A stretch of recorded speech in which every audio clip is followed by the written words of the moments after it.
भाई राम स्वरूप जी कशवा को मैं नमन करता हूं, उनकी शहादत को सलाम करता हूं और राम स्वरूप जी के परिवार के साथ हम सब की नहीं, पूरे बीकानेर के जो देश के पक्ष में है, जो देश की सुरक्षा के पक्ष में है, उन सब तमाम भारतवासियों की गहरी संवेदनाएं राम स्वरूप जी के परिवार के साथ है और हमारी संवेदनाएं साथ रहेगी।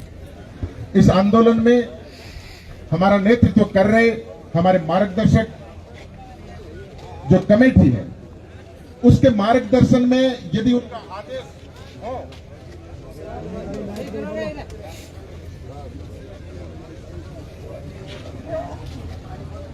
उनका आदेश हो और उनकी आदेश की पालना में हमें आपकी ऊर्जा, आपकी ताकत दिखाने का मौका मिलेगा, लेकिन मार्गदर्शन में अनुभव इनके पास है, जोश अपने पास है। तो अनुभव के आधार पे हम आंदोलन करेंगे तो हम लक्ष्य प्राप्त कर लेंगे और इस परिवार को न्याय दे पाएंगे, इस लड़ाई को हम जीत पाएंगे। और बीच में बचकाना हरकत हम कर बैठे तो मैं कहता हूं इससे पहले भी जिस लड़ाइयों में, जिस आंदोलन में बचकाना हरकत हुई है, आपके बीच में वो पत्र पड़े हैं जिसमें प्रशासन भी यह चाहता है कि यह आंदोलन कैसे ही करके खत्म कर दिया जाए, इनकी कोई मांगे नहीं मानी जाए। तो इस तरह का कदम हमें नहीं उठाना है। मैं निवेदन करना चाहता हूं प्रशासन से, हमसे पूर्व वक्ता कह रहे थे, मांग कर रहे थे, हमारी मांग भी यही है कि शहीद की शहादत को कागजों में दर्जा प्राप्त हो। दर्जा प्राप्त तो है ही है, शहीद तो हमारा शहादत वहां दे बैठा, अब कागजों में आपकी गलती जो है वो सुधारे। हमारा बेटा बीकानेर का लाल तो शहीद हो गया, अब कागजों में आपने जो गड़बड़ करी है और एक परिवार नहीं, इस देश के सैनिक की शहादत को बदनाम करने का काम किया है, वो असहनीय है, वो निंदनीय है और जितना भी उस अधिकारी को दंडित किया जाए वो कम है। किसी भी सैनिक के शहादत के मौके पे कोई भी ऐसा बड़ा अधिकारी नहीं है इस देश के अंदर, कोई भी वो नेता नहीं है जो उसकी शहादत को बदनाम करने की हिमाकत करे। इसलिए साथियों, कल मैं मीडिया में देख रहा था तो एक मीडिया वाले भाई ने लिखा कि एक समाज का धरना, एक समाज के लोग हुए इकट्ठे। कितने बेशरम की बात। ये लड़ाई भारत और पाकिस्तान के जैसी लड़ाई है कि वो कौन गंदे लोग हैं जिनके दिमाग में ये चलता है कि ये लड़ाई एक समाज की है। वो कौन गंदे अधिकारी कुर्सियों पर काबिज है जिनके अंदर ये चलता है कि रिपोर्ट और फैसला वो तो कमेटी आएगी, सरकार वहां से जारी करेगा। अभी तो जांच चल रही है, इन्वेस्टिगेशन के बाद खुलासा होगा कि किस व्यक्ति की डेथ किस कारण से होती है और उससे पहले ही वो लेटर पे लिख देता है बदनाम करने के लिए कि आत्महत्या।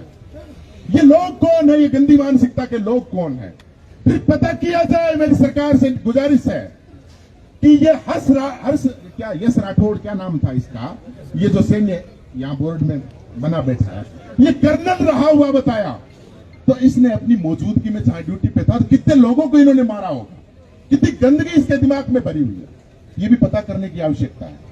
साथियों, हमेशा आंदोलन के अंत तक हम यदि अनुशासित नहीं रहे तो हमारा अंजाम हमारे खिलाफ ही आता है, रिजल्ट हमारे खिलाफ ही आता है। ये भाई कागज दिखा रहे थे कि शहीद का दर्जा नहीं मिला, हमें भी जरूरत है। साथियों, इस देश के अंदर वो गंदी मानसिकता भी चलती है कि जब आप किसी देश के इस मुद्दे पे लड़ाई लड़ोगे तो आपको समाजों में बांट करके मीडिया लिखेगा।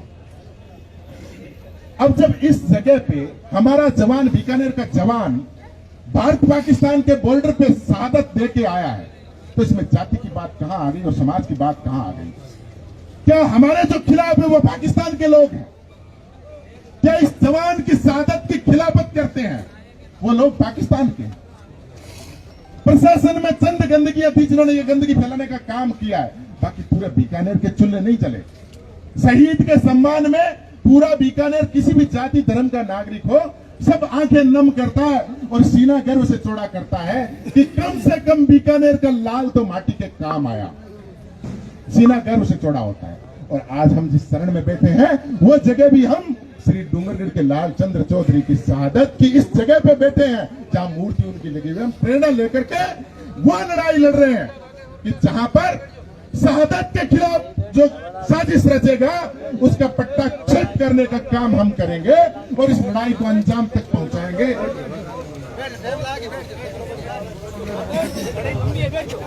ये केवल एक राम स्वरूप कस्बा के शहादत की लड़ाई नहीं है साथियों। इस तरह की गंदगियां जिनकी सोच यहीं पर खत्म हो और ऐसी पुनरावृत्ति नहीं हो, इस लड़ाई को लड़ने के लिए हम यहाँ इसलिए बैठे हैं कि दोबारा बार बार रोना नहीं पड़े।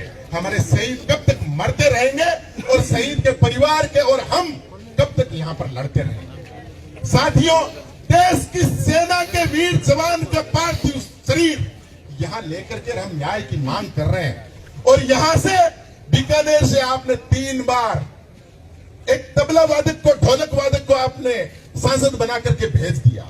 वो व्यक्ति हर बार केंद्र के अंदर मोदी जी ने पीछे आपने देखा एक नाचने गाने वाले की उंगली कट गई थी, उसके लिए उन्होंने संवेदना भरा, दर्द भरा ट्वीट कर दिया।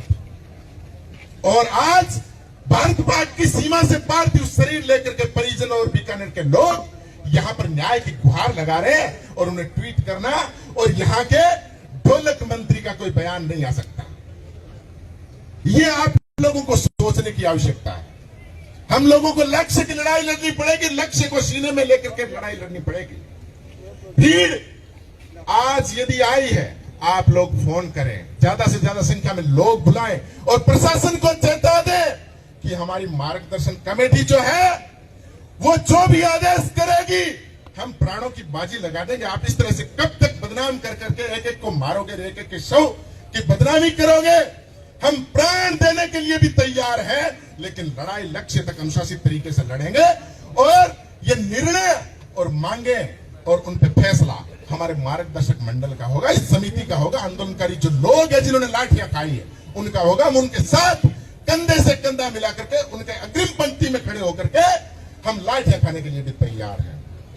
इसलिए मेरा आप सभी नौजवान युवाओं से और मार्गदर्शक के रूप में विराजमान बुजुर्गों से हमारा निवेदन रहेगा कि ये लड़ाई आप चाहे कितनी चलाओ, लेकिन लक्ष्य को निर्धारित करके आप हमें समय समय पर अनुशासित तरीके से हमारी ऊर्जा को काम लेते रहे और राम स्वरूप कस्बा जी की शहादत का न्याय हम लेके रहेंगे। आप सब जो पधारे और प्रयास कर रहे हैं, संघर्ष कर रहे हैं, आप सबको भी सलाम, शहीद को पुनः सलाम, धन्यवाद।